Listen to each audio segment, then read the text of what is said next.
With its 5 cities lying between its mountainous northern and southern borders, its prize jewel lay nestled in its belly, the vineyards.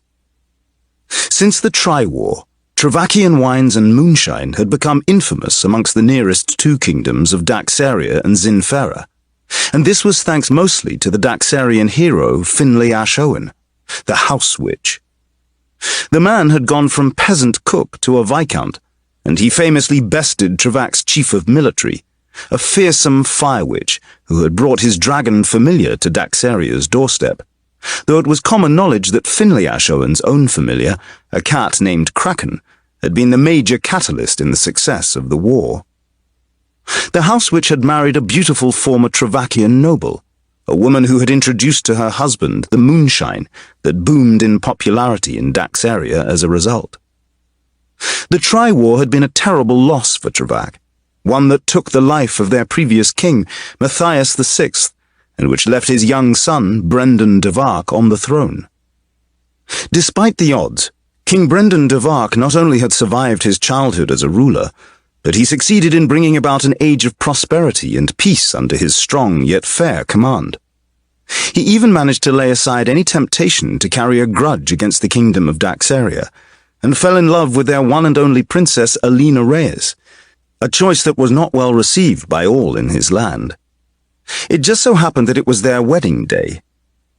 By midday, the late summer heat simmered over the earth, but the mornings had notably begun to cool, a sign autumn was on its way.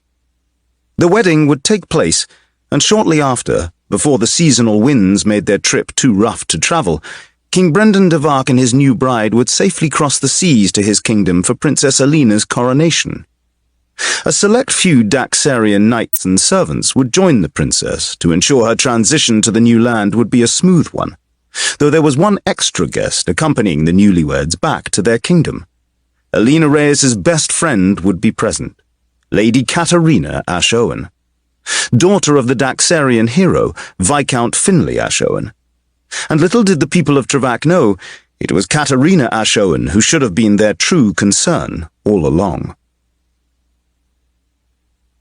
Katarina scowled at her reflection in the lengthwise mirror as the maids buzzed like bees around her, pinning and humming as they worked.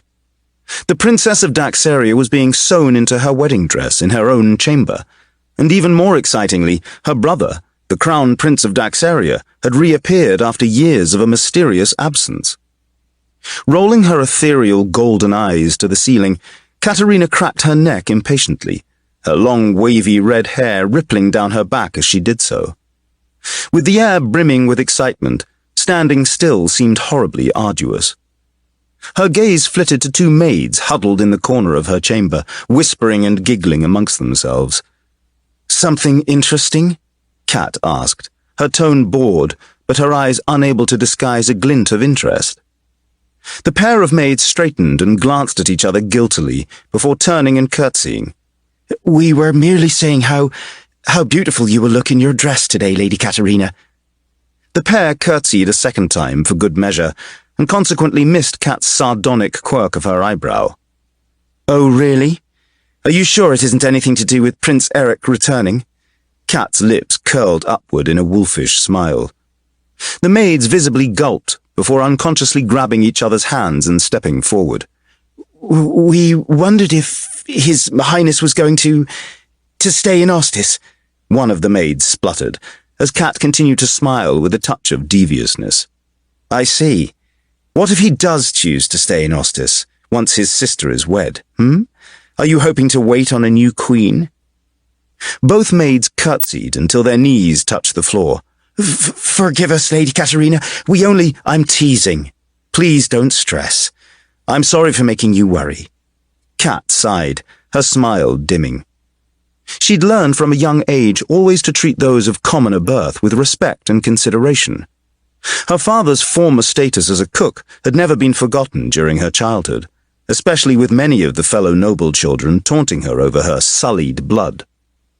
Despite her reassurance, the maids didn't resume their previous discussion.